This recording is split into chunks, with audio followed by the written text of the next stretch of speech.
കാരണം ഇന്നിപ്പോൾ 2 മണിക്ക് തിരുവനന്തപുരത്ത് UDF യോഗം നടക്കുന്നുണ്ട്. പക്ഷേ ആ യോഗത്തിൽ ലീഗ് പങ്കെടുക്കുന്നില്ല. മുഖ്യമന്ത്രി പ്രഖ്യാപനം വന്ന ശേഷം പാണക്കാട് വെച്ച് മുസ്ലിം ലീഗിന്റെ യോഗം ചേരും. ലീഗ് യോഗശേഷം നേതാക്കൾ തിരുവനന്തപുരത്തേക്ക് വരികയും ചെയ്യും. ശാന്തകുമാർ വള്ളാലത്ത് വിവരങ്ങളുമായി ചേരുന്നു. Shanthakumar, good morning.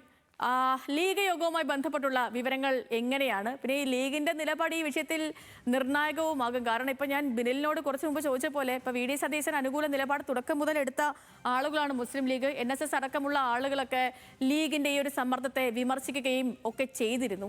അപ്പം ഈ ഘട്ടത്തിൽ സതീശൻ അല്ലാതെ വേറൊരു ചോയ്സിലേക്ക് ഹൈക്കമാൻഡ് പോവുകയാണെങ്കിൽ ലീഗിന് എന്തെങ്കിലും കടുത്ത തീരുമാനങ്ങൾ എടുക്കുമോ? അപ്പൊ അതുകൊണ്ടൊക്കെയാണോ ഇന്ന് UDF യോഗത്തിൽ പങ്കെടുക്കാതെ പ്രഖ്യാപനം വന്ന് അവരൊരു പാണക്കാട് യോഗം ചേർന്നതിന് ശേഷം തിരുവനന്തപുരത്തേക്ക് തിരിക്കാം, അങ്ങനെ ഒരു നിലപാടിലേക്ക് ലീഗ് എത്തിയത്? ശാന്തകുമാർ.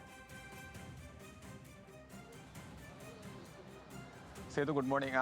മുസ്ലിം ലീഗ് ഒരു പ്രതിഷേധ സൂചകമായിട്ടല്ല ഇന്നത്തെ യോഗത്തിൽ പങ്കെടുക്കാത്തത്. UDFന്റെ യോഗം ഇന്നലെ രാത്രിയാണ് ഈ ഘടകകക്ഷികളെ അറിയിക്കുകയും ചെയ്യുന്നത്. അതിൻ്റെ അടിസ്ഥാനത്തിൽ അവർക്ക് ഇന്ന് അവിടെ എത്താൻ പറ്റാത്ത സാഹചര്യം ഉള്ളതുകൊണ്ട് അതിൽ ഏറ്റവും പ്രധാനപ്പെട്ടത് ഈ മുഖ്യമന്ത്രിയെ തീരുമാനിച്ചു കഴിഞ്ഞിട്ടുണ്ടെങ്കിൽ പാണക്കാട് മുസ്ലിം ലീഗിൻ്റെ നേതൃയോഗം ചേർന്ന് തുടർ തീരുമാനങ്ങളിലേക്ക് പോകേണ്ടതുണ്ട്. അത് നേരത്തെ തന്നെ നിശ്ചയിച്ചതാണ്.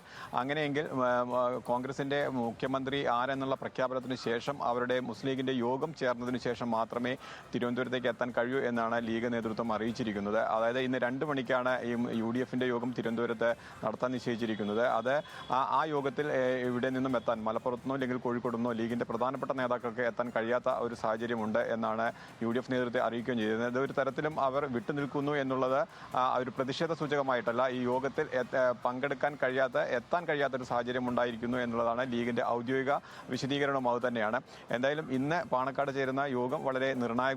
കാരണം നേരത്തെ VD സതീശനെ അനുകൂലിക്കുന്ന നിലപാടാണ് എല്ലാ സമയത്തും മുസ്ലിം ലീഗ് എടുത്തിരിക്കുന്നത്. അവരൊരു പരസ്യ പ്രതികരണം നടത്തിയിരുന്നില്ലെങ്കിലും അവർ AICC നിരീക്ഷകരെ ഉൾപ്പെടെ അറിയിച്ചിരുന്നത് ജനവികാരം മാനിക്കണം എന്നുള്ളത് തന്നെയായിരുന്നു. അത് VD സതീശന് അനുകൂലമായൊരു തീരുമാനം എന്നുള്ള രീതി തന്നെയായിരുന്നു. അതിൽ നിന്ന് മാറി ഇന്ന് മറ്റൊരു തീരുമാനം വരികയാണെങ്കിൽ ഇന്നത്തെ പാണക്കാട് ചേരുന്ന യോഗവും അത് നിർണായക യോഗമായി മാറും. കാരണം പ്രധാനപ്പെട്ട ഒരു ഘടകകക്ഷി എന്ന രീതിയിൽ അവരുടെ അഭിപ്രായം ഏത് രീതിയിലാണ് AICC അതിനെ വിലക്കെടുത്തിരിക്കുന്നത് എന്നുള്ളത് യോഗത്തിൽ പ്രധാനപ്പെട്ട ചർച്ചയാവും. എന്തായാലും ഇന്നത്തെ UDFന്റെ യോഗം മുസ്ലിം ലീഗ് എന്തായാലും പങ്കെടുക്കാത്തതിന്റെ കാരണം അവർക്ക് എത്താൻ കഴിയില്ല എന്നുള്ളത് തന്നെയാണ് അറിയിച്ചിരിക്കുന്നത്. നിയമസഭാ കക്ഷി അംഗങ്ങളുടെ മുസ്ലിം ലീഗ് അംഗങ്ങളുടെ എണ്ണവും മറ്റും ഇമെയിൽ മുഖേന അവർക്ക് ഗവർണർക്ക് നൽകുന്നതിന് വേണ്ടിയുള്ള കത്ത് UDF നേതൃത്വത്തെ അയച്ചു നൽകാനും അവർ തീരുമാനിച്ചിട്ടുണ്ട്. എന്തായാലും ഇന്നത്തെ യോഗത്തിന് ശേഷം മാത്രമേ വൈകിട്ടോടുകൂടി മാത്രമേ ലീഗ് നേതാക്കൾ തിരുവനന്തപുരത്തേക്ക് തിരിക്കുകയുള്ളൂ.